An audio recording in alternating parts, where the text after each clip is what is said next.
Well, as I understand it, today we're just going to have a conversation.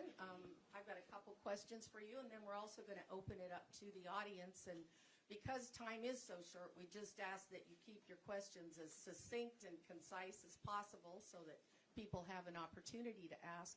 But I mentioned earlier that as a 33-year community college administrator, job creation, automation, all of those things are just critically important to me. And I guess I wanted to first ask Evelyn, just having worked in corporate America, having worked with small health startups, what is the meaning of doing work, and also the freedom dividend? How does that enable us to help find jobs? Okay, so first I think the definition of work needs to change because there's so many kinds of work that are unrecognized in our society today, like the work I do at home and the work of so many caregivers across our country, whether it be for children or for elderly, aging parents, even creatives, the writers, the artists, all of their work has value, and the freedom dividend finally attributes some value, some economic value to the work that they're already doing. So that would be my definition of work, is really anything that you're doing in service of others or another cause. And how the freedom dividend would, what was your second question? Well, would that enable us to find work and do work? Well, I think the freedom dividend is $1,000 a month in every American's hands is such a powerful tool to supercharge our economy. If you think about it, most people will be spending that money in their local economies. And that means that your local eateries, your local shops will now have more resources and more money to hire and more jobs to fill. So that's one from like a macro level. And also, I think it does give individuals more ability to choose the kinds of jobs they want because now they have something to fall back on. So it's not so much of just taking any job because they're afraid of starving or being out on the street. They now can, they can turn down a job that they hate or that exploits them perhaps, or that crushes their soul, instead of just feeling like they need to put up with it. And that's really powerful on so many levels. I think unions are a really good example of that, and having, that extra bargaining power because they can fall back on this, freedom dividend and hold out for a better contract. And I think the last thing that I think is a very important concept around the freedom dividend and work is I think so many Americans are stuck in this, it's almost like this welfare trap where they have these benefits that they're afraid to lose if they work. And as a society, we should be encouraging people to be as productive as they possibly can without fear of losing these critical benefits. And, it's beyond just this generation. It's like this, having this mindset of really being able to get ahead versus holding yourself back and holding your family back. And I think that over time will be so transformative. What do you think jobs of the future will look like? You talk about a more inclusive definition of work in general. Yeah. Well, I feel like the buzzword to that right now is like coding. And I'm not going to say coding because, I think the computers in the future will code themselves. In fact, they're already coding themselves. It's called machine learning. And to think that humans are going to be better at computer language than computers themselves probably doesn't make a lot of sense. But, the kinds of jobs, and Andrew has talked about this a lot, is, jobs that aren't very easily automated. So jobs that involve trade skills, like being an electrician or a plumber. It's hard to imagine a robot showing up at your house and then helping you do plumbing work because those sort of tasks are not reliably repetitive. And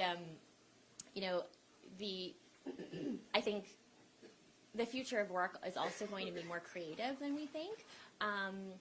For one, caregiving, that interaction with people, our children can always use more quality human interaction, and our elderly population, they also need quality care from humans.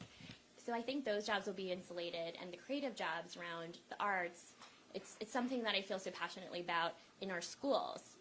Not just training our kids to be coders, for example, and focusing on standardized tests. It's really encouraging their creativity and imagination so that they're prepared for the real jobs of the future.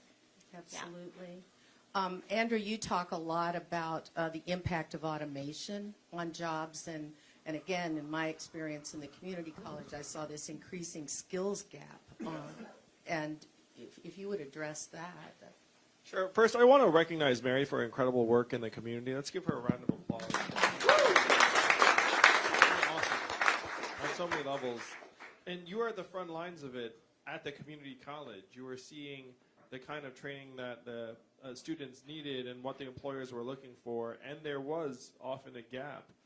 What we need to do is invest in trade and apprenticeship, vocational programs at the high school level, so that by the time they reach community college, they might already have had years in the shop getting conversant with equipment repair, whatever it is that the employer is looking for. And then they'll be much more able to, as Evelyn was saying, have jobs that are going to be with us for a long time, because there are many employers here in Iowa and around the country that are looking for skilled tradespeople and technicians and can't find them. And what have we done for our young people? We have oversold college. We've said college. Coding, coding is a whole other thing. So college has gotten 2.5 times more expensive, and the message many of our kids have gotten is like, well, that's still what I must do. And then families have felt like they have no choice but to pay whatever the price is, so they take out these massive loans. So you're up to $1.6 trillion in student loan debt. All of these people who are going to college that probably should not have headed in that direction. So if you look at the numbers, and I'm a numbers guy, most of you probably know that, 6% of American high school students are in technical and vocational tracks. In Germany, that's 59%. Think about that gulf, 6%, 59%. So we know we need to invest in getting that 6% up as quickly as possible.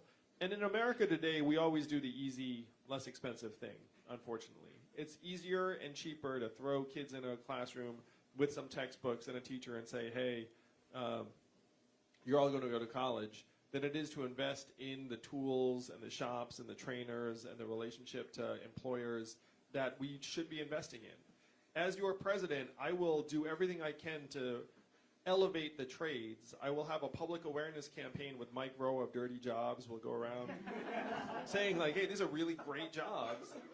And make it so that by the time someone is hitting the workforce, they've actually been training for years instead of having to start from scratch.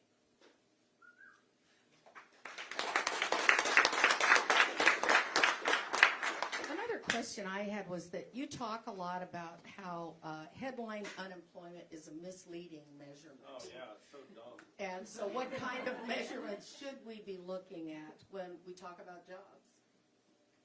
If you flash back to several years ago, even Donald Trump, when he was running for president, he said headline unemployment's fake news. Y'all remember that? You remember him saying this? And then he became president, all of a sudden it became real. He was right the first time. The headline unemployment rate doesn't include you if you drop out of the workforce and stop looking. If you stop looking, you actually improve the unemployment rate. I don't know how many of you knew that. Right now, the labor force participation rate in the United States of America is at a multi-decade low. About 63%, the same levels as El Salvador and Costa Rica. That does not show up in the headline unemployment rate. Also not showing up if you're doing 2 or 3 jobs to make ends meet, if you're underemployed, if you're in a temp gig or contract job that does not have benefits. All of that just says employed. So it's obscuring all of this weakness in our labor market, and it's not the only thing. You're all having the same experience I'm sure many other Americans have had, which is like you get all these headlines saying things are going great, and then you look around your families and communities and like, why does it not seem like things are going great? You are right, the numbers are wrong. Headline unemployment, vastly misleading.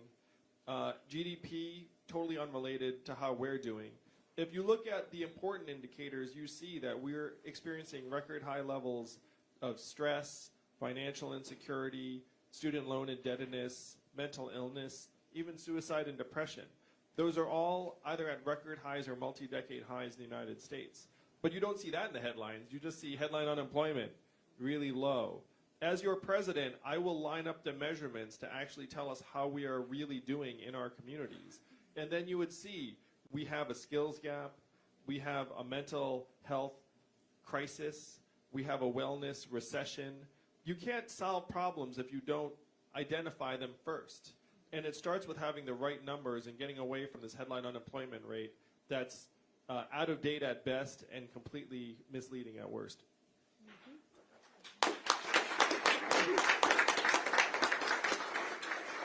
Follow-up question to that, and based on where we're sitting today here at Optime at the Cole Palace, that hires individuals with abilities at varying levels, what would you do as president to make sure that there's access to jobs for people of all abilities?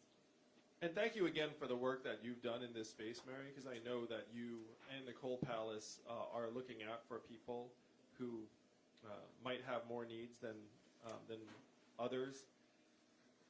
Your challenge, our challenge right now in 30 days is to rewrite the rules of our economy to work for our people of every capacity. And we talk about our son who's autistic. I know many of us here in this room today have people with special needs in our families. Special needs children often grow up to become special needs adults. And right now we're confusing economic value and human value and saying they're the same thing, and they are not. And so the position we're left in is that if someone has a disability, then you say, well, like, you're worthless, and then that person's going to struggle their entire life.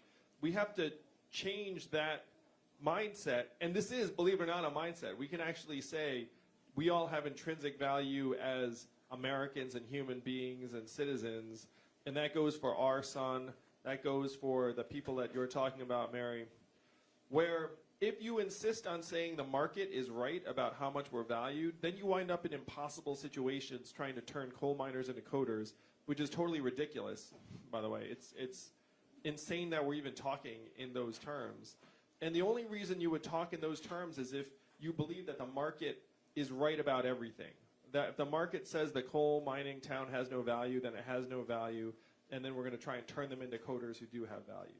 What we have to say is that we all have value regardless of the skills, education, abilities that we bring to the table, because the market is zeroing out more and more of us independent of what we traditionally have brought to our employers. And what I mean by that is that we're automating away the most common jobs in our country, and it's not just truck drivers, retail workers, call center workers. It's also going to be radiologists, accountants, lawyers. I was an unhappy lawyer for 5 months, which was still long enough for me to say with conviction that you can automate away a lot of that job, because software and artificial intelligence can edit that contract more quickly and cheaply than even the most talented human attorney.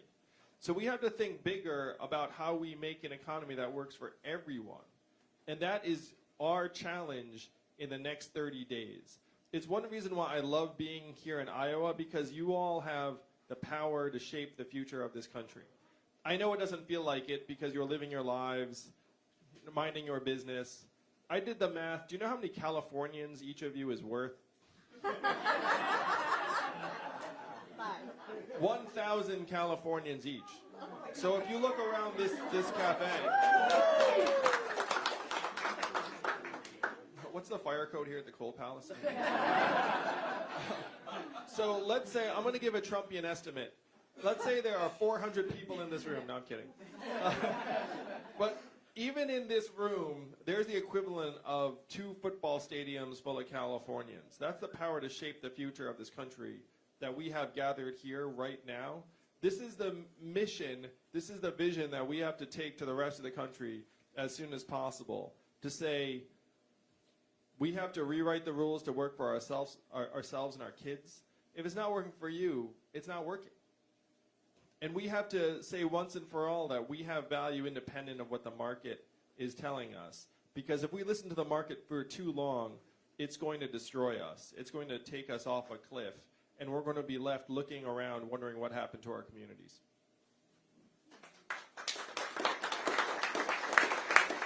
I don't know if there are any other remarks you want to make or turn it over to your audience for some questions. I would love some questions, and I'm sure Evelyn would as well. We really appreciate you all being here today. Yeah, I just wanted to ask or suggest that you add hunger to that because of what has happened with the SNAP program. And there's 700,000 people that are going to be affected by that nationwide. I don't know how many that includes in Iowa. It's so deeply immoral that we are allowing hunger and deprivation at this scale in our country. We are the richest, most advanced country in the history of the world. We're up to $21 trillion and counting in terms of our wealth each year. And one of the things that drives me nuts as a citizen, do you all remember voting for the $4 trillion bailout of Wall Street 10 years ago? Do you remember anyone looking around saying, where are we going to get the money for that? But somehow they'll make an argument that we don't have enough money to feed the poor. It's criminal. It's immoral. That is why we have to retake our government to work for us again and stop serving the banks and the lobbyists and the corporate interests that have overrun the place. Really, Washington, D.C. today is the richest city in our country. What do they produce? No one knows, really. That's a thinker. That's a rhetorical question. They produce lobbyists. That's right. They produce bad decisions. They produce gridlock and dysfunction. The truth is the folks in D.C. succeed whether we succeed or fail. And that is what we have to change. We have to restore the feedback, that mechanism that should exist between the people and our government. No moral government would be cutting SNAP benefits to families while Amazon pays zero in taxes and while we're bailing out banks to the tune of trillions of dollars.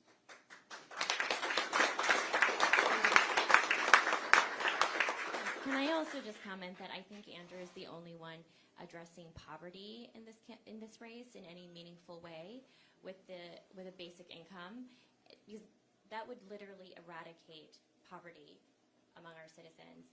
And it's something that I feel like we have a moral obligation as a country to do, and we can absolutely afford it.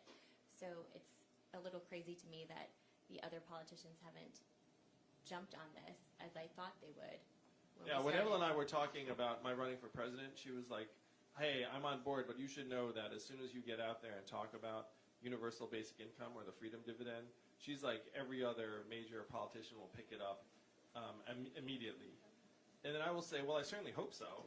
That would make me very happy. And I was like, wow, and then you can come home. Yeah, and then she said, then you can come home. And so I said, wow, if it's going to be that easy to eradicate poverty, like this is going to be great. But I actually knew something Evelyn did not, which is that career politicians would never have the courage or vision to just come out and say that we should eradicate poverty, because they think it's bad for business. Honestly, it's one reason why what is common sense to all of us, that of course we should be taking care of our people, is just so hard for a career politician to say in a real way. They'll say it in a symbolic way. But if you say, hey, maybe we should just cut to the chase and just start putting money into people's hands, then they hem and they haw. For whatever reason, they don't seem to trust our people. It's very odd to me. They'll trust a bank, they'll trust an institution, but they won't trust human beings and families to actually solve our own problems if we have the resources and means to do so.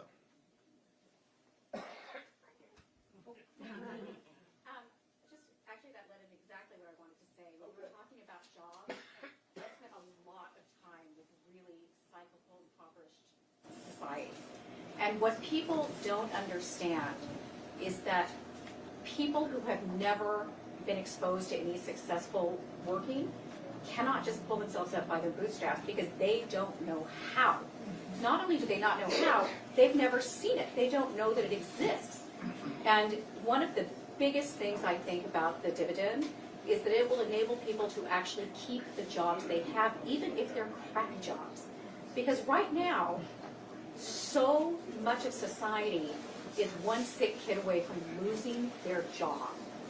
They don't have a car that functions to get to their job.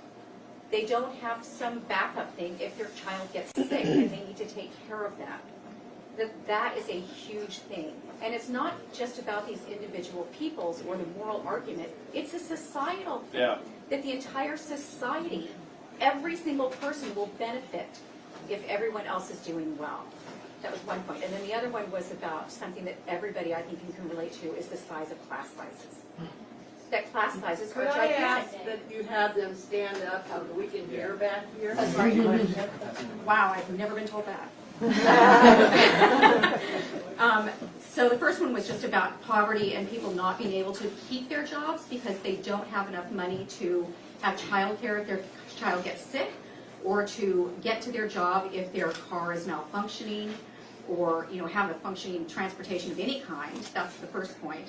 And then the second point is just about class sizes and how our children these days are in classes with 30 or 40 kids and not getting what they need from the teachers and from the educational system.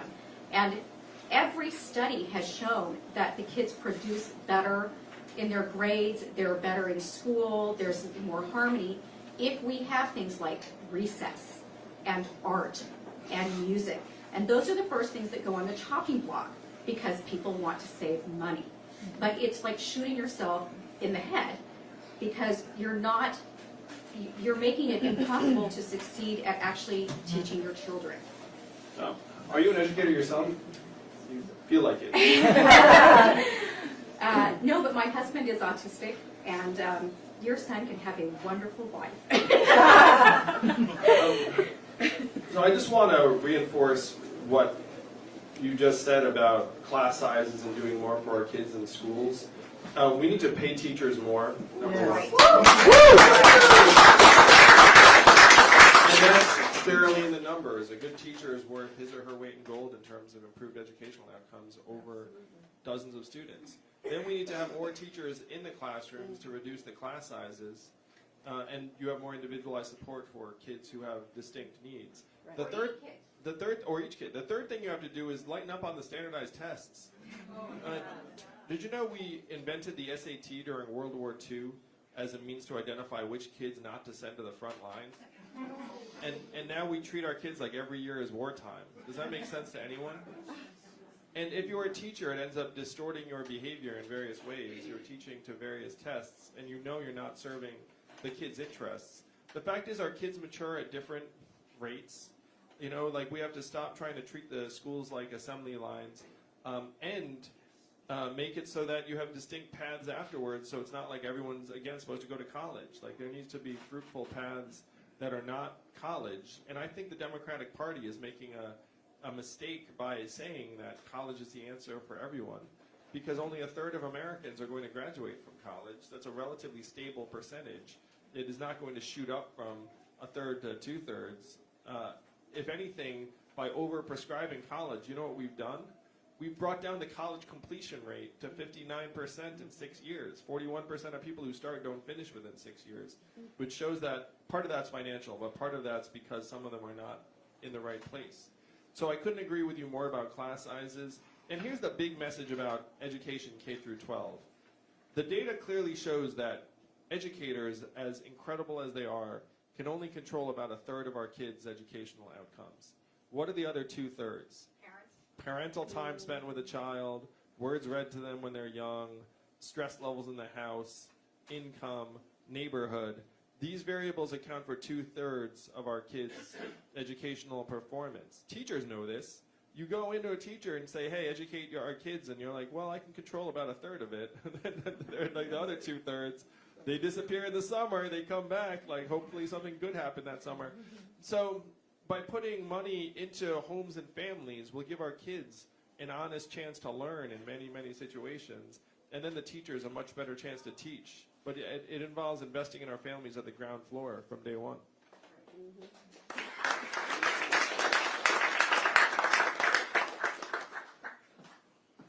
You mentioned something about in high school during trade. Okay, when I graduated 44 years ago, okay, we had. You look great. I can't believe you graduated from high school. 44 years ago, because we had workshop, well-being, home economics. You don't see that anymore.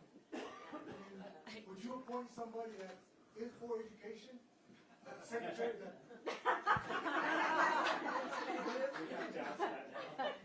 No, I couldn't agree more that we need to be teaching our kids practical things that aren't purely academic. So obviously technical and vocational I would invest mightily in, but also I would invest in financial literacy. I think that's very important, particularly in a society where they're going to get $1,000 a month when they turn 18. Like, I think they'll pay attention to that. One thing I've learned is that it's very hard to teach financial literacy to someone who does not have money. Like, if you have some steady income, then financial literacy makes a lot more sense. Social and emotional learning, I think, would be very positive. We have to managing technology, because the fact is a lot of our kids are getting depressed by their phones, and that's very clear in the data. So we have to try and teach our kids things that are relevant. Shop, home ec, and other things, and arts, all very, very positive. And I'd invest in them. I also think phys ed and sports very positive in terms of kids' outcomes. So, we have to stop pretending like we're going to turn our kids into supercomputers. We're not. We have to turn them into human beings. Am I right? I just want to say how impressed I've been in Iowa. You have this science center that we've taken our kids to now a number of times during our travels here, and they let our kids use a saw and a power drill. And it is so amazing, and they love it, and you can just see the learning that comes from it, just using your hands and building something, and I've not seen it anywhere else. So thank you, Iowa, for that gift. Yes. Somebody back here? You are wanting to remove Common Core standards on a federal level. How, from a federal level, are you going to inspire the change that you wish to see in the K-12 public schools? So the way that the federal government can help is by putting resources to work to support various goals, not mandating them. Like, you go to the community and say, hey, if you want to offer these things, we will put resources to work to help you do so. And then the community says, well, I would like to have more trade programs, and then there are federal funds available for me. So I'm not someone who thinks that you can do a one-size-fits-all type edict, especially out of D.C. It's more saying, look, here are things that we want to support as a country, and if a community decides to pursue that, then it's not going to come out of your budget, it's going to come out of ours. Like woodshop or financial literacy or some of these other things that we can help, but we would not mandate or require. To me, a community is best suited to figure out what its kids need. Certainly, we have a very large, diverse country. It's like you can have goals at the federal level, but you should not be mandating them to communities around the country.